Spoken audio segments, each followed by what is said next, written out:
warahmatullahi wabarakatuh. Pada soal kali ini, sebuah sekolah memiliki 3 kelompok pengguna, yaitu guru, siswa, dan administrasi, yang semuanya terhubung melalui jaringan Wi-Fi.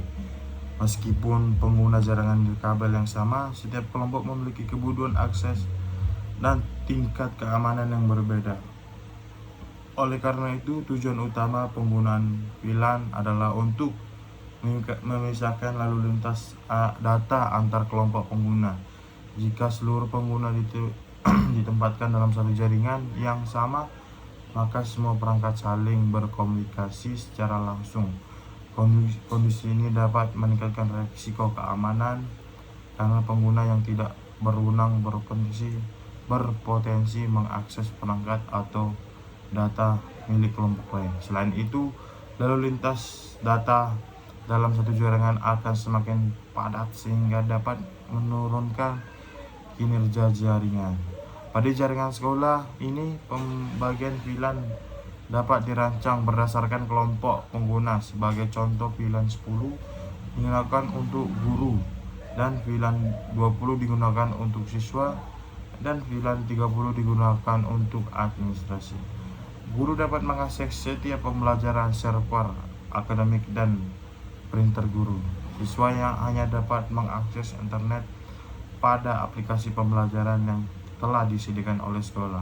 Sementara itu, bagian administrasi memiliki akses ke sistem keuangan dan sistem siswa serta dokumen penting sekolah yang tidak boleh diakses oleh kelompok lain. Dengan pembagian tersebut, setiap kelompok memperoleh hak akses sesuai dengan kebutuhan sehingga keamanan informasi dapat lebih terjaga. Agar pembagian VLAN dapat diterapkan pada jaringan Wi-Fi, diperlukan akses point yang menggunakan beberapa SSID atau nama jaringan nirkabel. Setiap SSID dapat menghubungkan VLAN yang berbeda. Sebagai contoh, SSID guru terhubung ke VLAN 10, SSID siswa terhubung ke VLAN 20, dan SSID administrasi dihubungkan ke VLAN 30, sehingga pengguna menghubungkan perangkat ke SSID tertentu. Perangkat tersebut secara otomatis akan masuk ke VLAN yang sesuai. Dengan cara ini, meskipun seluruh pengguna akses point yang sama, data dari masing-masing kelompok tetap dipisahkan sesuai dengan VLAN yang telah ditentukan.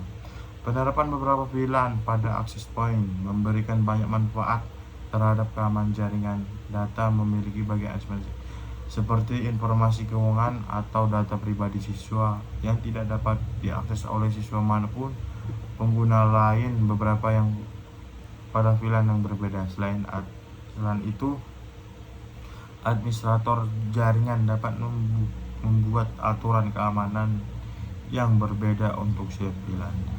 Selainnya meningkatkan keamanan, pengguna VLAN juga memberikan manfaat terhadap kinerja jaringan dengan memisahkan lalu lintas data ke dalam beberapa VLAN. Jumlah perangkat yang saling berkomunikasi dalam satu segmen menjadi lebih sedikit. Hal ini mengurangi lalu lintas broadcast yang tidak diperlukan sehingga jaringan menjadi lebih cepat, lebih stabil. Jika suatu saat jumlah siswa bertambah atau sekolah mampu membangun gunung baru, administrator cukup menambahkan perangkat VLAN yang sesuai tanpa harus mengubah seluruh konfigurasi jaringan. Berdasarkan pembahasan tersebut, dapat disimpulkan bahwa pengguna VLAN merupakan solusi yang lebih baik dibandingkan menambahkan seluruh pengguna dalam satu jaringan. Pembagian VLAN menjadi VLAN 10 untuk guru, VLAN 20 untuk siswa, dan VLAN 30 untuk siswa mampu meningkatkan keamanan, mempermudah pengelola akses, serta mengoptimalkan kinerja jaringan dengan menggunakan akses